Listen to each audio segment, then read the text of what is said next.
All right. In this final video here with chapter 7, we will cover salt solutions. So again, with salts, it's just a term for an ionic compound, which you can think of as kind of like A, B, maybe the cation and the anion. So what you want to first do is dissociate it into the cation and the anion. And then you kind of just look at these species, and probably using your acid-base chart will be needed to determine some of them. Some of them you might just recognize. So I'll kind of write that down, is first kind of dissociate it into ions, and then kind of look at each ion to determine what kind of species. To determine type of species. And that means, like, you know, acid, base, etc. There's one other category. You might think that it could only be an acid base, but well, actually there's two other categories. It could be neutral, or it could be amphoteric. So I guess 4 possibilities. All right, so we dissociate this, and sodium, so basically any group 1 or group 2 ion, I'll write these are going to be always neutral.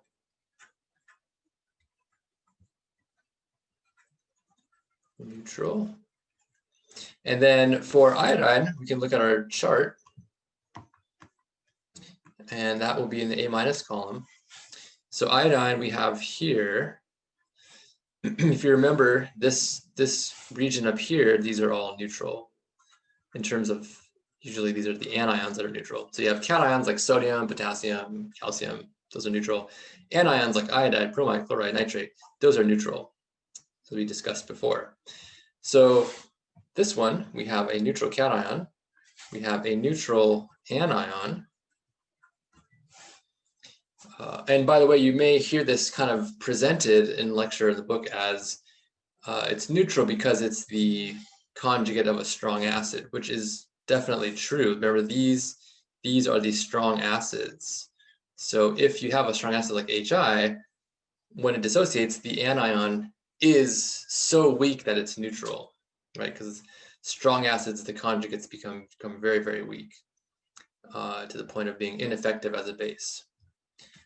Okay, so and maybe a little tangent is you know, necessary to do, because I think this is a important concept to kind of drill in.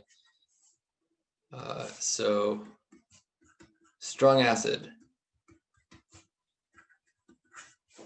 Okay, compare that to a weak acid like HF, right? Which we know we kind of write like this. We did it in the previous video. That's a weak acid equilibrium. If the acid is strong like HI, what we know is that the reaction only goes one way. There is no back reaction, essentially. No kind of significant back reaction. So if this was a base, if iodine was a base, what do bases do? Bases accept H+. If it was a base, it would have some affinity for H+, and it would want to go backwards at least a little bit. Therefore, because it doesn't, it's not a base, at least in water. Again, in other chemistry classes, you can learn about other solvents, and then things might change. But in this context, not strong enough to be a base. If we have a weak acid, what do we know? Well, then we know that this conjugate, or the anion of that, F-, does have a significant back reaction. So if you put H+ next to this, it's like, oh yeah, I like you, H+. I'll grab you and we'll form HF. And so this is a base.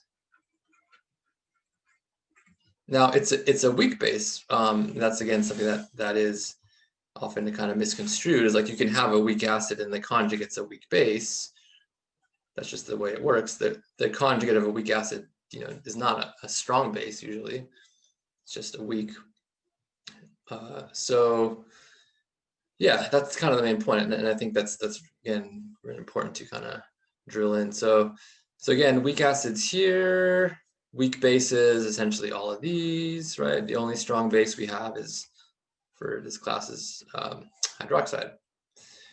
Okay, so pretty much with these problems, it's just kind of reading the chart, which again should become familiar now. So this salt, if you put sodium iodide into water, will be neutral, meaning the pH will remain 7. So no matter how much you dissolve, it's just going to be a neutral solution.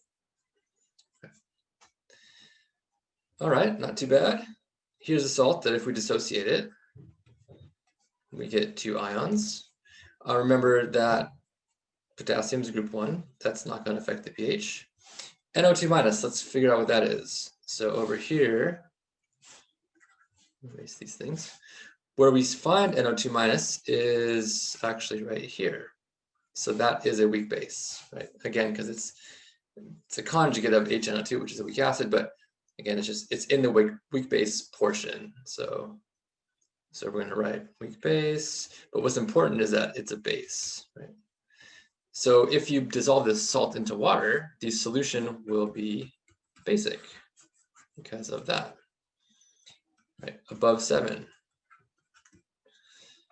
To determine the actual pH, we would need to know the concentration and also then do an equilibrium problem, which we can do. It's just more work. Okay, lithium perchlorate. So we've got group 1, neutral, perchlorate. Oh, you know what? I just realized I think this one's not on here. Okay, I didn't double check these problems too well before I published it, but if you want to add HClO4, HClO4 is also a strong acid. I'm not sure why on this chart it doesn't show it, but on Alex they probably should have it listed in the book, I think, as well. That's like HClO3, HClO4 is a strong acid, and so you would expect ClO4 minus to be over here as like chloride or iodide, a neutral species. So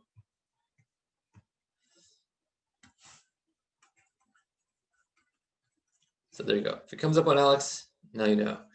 Lithium perchlorate, also a neutral salt. All right. NH4NO3. Break it up into ammonium ion and nitrate ion. Okay, let's find ammonium. Where's ammonium?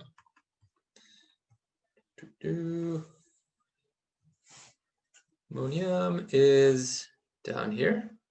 That is a weak acid, right? Ammonium, one of the weak acids. Probably one of the few cations that's actually an acid.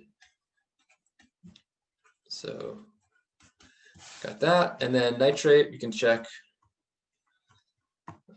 is up here. This is neutral, comes from a strong acid. So this is neutral species. So this salt should be acidic, right? pH would be less than 7. Again, if you wanted to determine the pH, you need to know the concentration of the ammonium. Then you could use the Ka and do the equilibrium problem. So at this point, maybe now this is starting to kind of kindle a question in your mind. Well, what if the cation is like ammonium? It's a weak acid. And what if the anion is a weak base? Like in this case, cyanide, we find here, oh, cyanide is a weak base, right? So this can definitely happen. And in that case, we have an acid and a base. And in order to figure out the pH of the solution, just at least qualitatively, like not the exact number, but just whether it's acidic, basic, or neutral, we want to compare the Ka and the Kb values.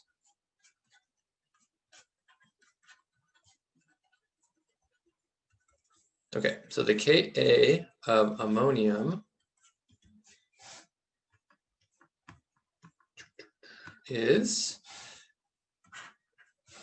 5.6 times 10 to the negative 10. Okay, write that down. 6 times 10 to the negative 10. The Kb of the cyanide ion, remember we don't have Kb's listed up there, so we're going to have to do the Ka, or find the Ka of the conjugate acid, divide Kw by that. So good practice. We look up here. It's actually right next to ammonium, so it's nice. This is the Ka, remember, of HCN. Because this is always the K of the acid in the lefternmost that's the word, leftmost column. So that's 6.2 times 10 to the negative 10.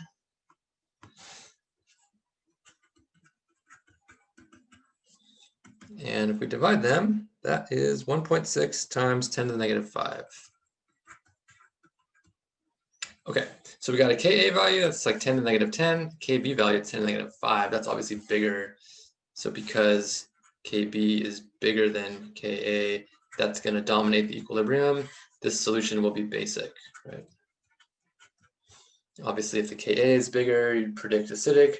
If they happen to be the same number, which has occurred, if you pick the right combination, then it would be neutral. So if Ka and Kb are the same, then you would put neutral. They effectively cancel each other out. All right, one more in this problem, which is another good one to go over, because it's an interesting kind of example where we have a cation that's neutral. That's not that interesting. But H2PO4 minus, if we go up to our chart, so where do we see this? Well, we actually see it in a couple places. So we see it here, so we could say, oh, it's a weak base. We also see it, I'm missing it here. So this is coming from the fact that H3PO4 is what we call a polyprotic acid, meaning it has more than one acidic hydrogen. There's actually 3 of them. So it can dissociate into like H plus and H2PO4 as you'd expect. But then the base that it dissociates into, H2PO4, can also then dissociate. And we're not going to get into all the details of polyprotic acids. I mean, they're in the book if you're interested. But so you can see that this could be a base or it can be an acid, depending on kind of like which equilibrium you're looking at. So there are several things like that are, and this is what the term amphoteric means. So I'm going to write that down here. Amphoteric acid, so it's a weak acid and a weak base, right? Okay, so again, what you need to kind of do is figure out which one is kind of equilibrium is stronger, which one it's better at. So the Ka of this, if it were to be a weak acid, we can look up. This is good practice too, because you might get a little confused at first of where to kind of look for these things. Remember, if you're looking for it to be an acid, then you're looking for it to be in the left column. So that's the Ka of H2PO4 minus 6.2 times 10 to the negative 8. 6.2 times 10 to the negative 8. And then when we want the Kb of this, we need to divide the Kw by the Ka of the conjugate acid, which is H3PO4. All right, so we need to look at the table. And remember, when this is a base, which is what we're looking at, that K value that's next to it is the Ka of the acid that's adjacent, right? So that's the Ka of H2PO4, which is the conjugate. So that's the one that we want to divide Kw by, 7.5 times 10 to the negative 3. Okay. So if that makes sense, then perfect. If not, just kind of want to spend some time to make sure you grasp like what we're doing here. getting the correct equilibrium constants, whether we're talking about an acid or base. So in this example, the H2PO4 minus dihydrogen phosphate ion is a stronger acid. So the Ka is bigger than the Kb. So it's going to essentially act like an acid. Right, and some amphoteric things, HCO3 minus bicarbonate ion, for example, is a better base. So that would be a base in water. Okay, so that's a good one to go over. And the last one is actually an Alex topic that I always, at least in the past, have gotten like the most questions about, because it's just kind of an annoying one that is testing kind of conjugates and salts and stronger acid, stronger base. And it's just really when you have to kind of take time to like write down and logically figure out. I mean, the concepts aren't hard. It's just the way it's presented is always kind of weird. So anyways, this should help you with this topic. And they give you, I can't remember, I think maybe like 3 or 4 salts usually in the problem. I just gave 5 here to kind of do more examples. But you're ranking them in order of increasing pH. So kind of what we want to do is have something where it's like, we know which salt is the lowest pH, and then we're going to put them in order up to the highest pH. Okay, and the first thing would be maybe to kind of do what we did before, is like break these apart into their ions, right? So we can say like sodium plus ClO4 minus, like what are those things? Are those acids or bases? Maybe I'll do this over here so there's more room.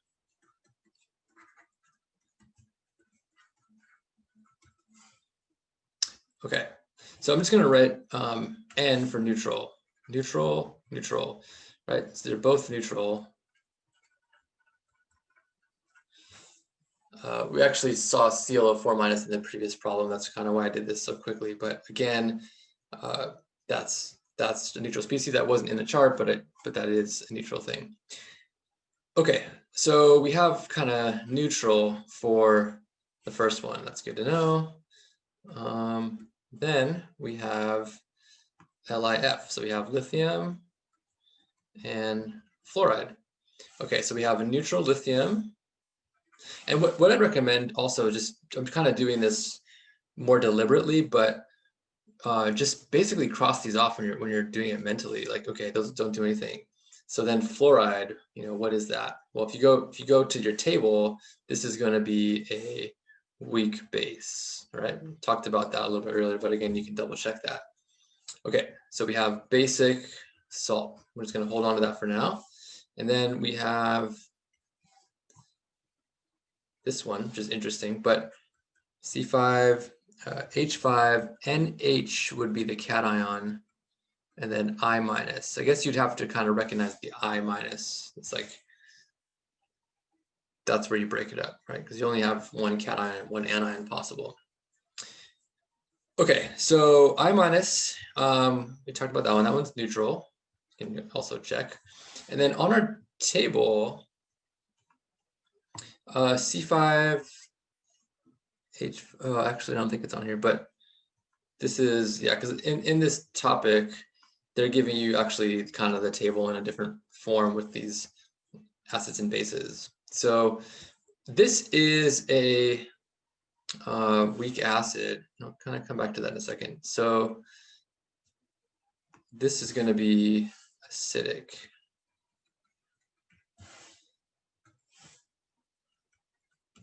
Okay.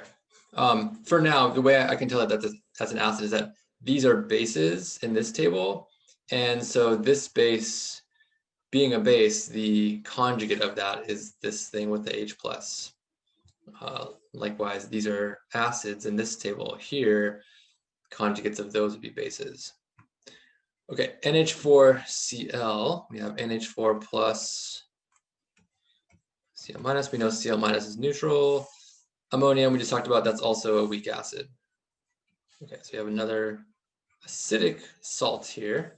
And then lastly, we had KCN, so we have K plus, that's neutral. Cyanide is a weak base. We have neutral, we have weak base, so we have basic. So in this problem, that's the way it's normally presented, is that you have like maybe a neutral one and then maybe a couple acidic ones, a couple basic ones. So it would be easy if you only had one acidic and one neutral and one basic to just right away put them in order. But the key here is, well, we can put the neutral one here maybe in the middle. So this is going to be NaClO4, right? This is neutral. All right. The key then is that these tables they give you here are what you're using to figure out the strength. Now, if you want to use the other bigger table, and if they have the species on there, you can also do that. In that case, it's a little bit easier. But what the idea is to test the conjugate thing, or the conjugate concept. So if you have these two acids, HF and HCN, so what we know is the Kas, right? So which acid is stronger? So if we have HF and HCN, the Ka of the HF is bigger. So right away, I'm going to just write stronger acid, right? It's not a strong acid, it's a stronger acid. So then this would be the weaker acid. So then what I'm going to look at is the conjugate base of these, right? So then, because we know like acid strength goes up this way, base strength is going to go this way. So then we would know that this would be the weaker base, and this would be the stronger base. Okay, that's what this whole problem is kind of revolving around, is this idea, like testing, can you figure out the stronger acid from the Kas? From that, can you get the stronger base? Okay, so right away, actually, this gives us an ability to take these two basic salts, which are lithium fluoride and potassium cyanide. The stronger base is the cyanide. That would have the higher pH. So we know that the KCN would be the highest pH, and then we'd have the LIF, right? So again, we have like basic, but a weaker base, basic, but a stronger base.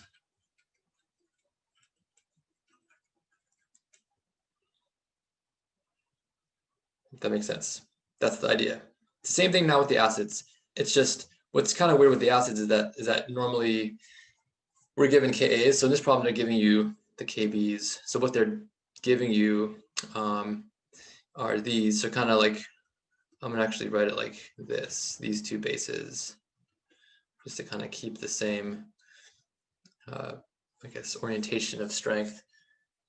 Which base is stronger? Well, because these are Kbs, this is a direct measure of strength. Ammonia is stronger. That has the higher Kb. So stronger base. This is going to be weaker base, right? Lower Kb.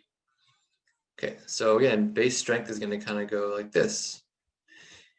If they were in a bigger table, like the one that we have, the normal information table, all the bases are in order from top to bottom, weaker to stronger.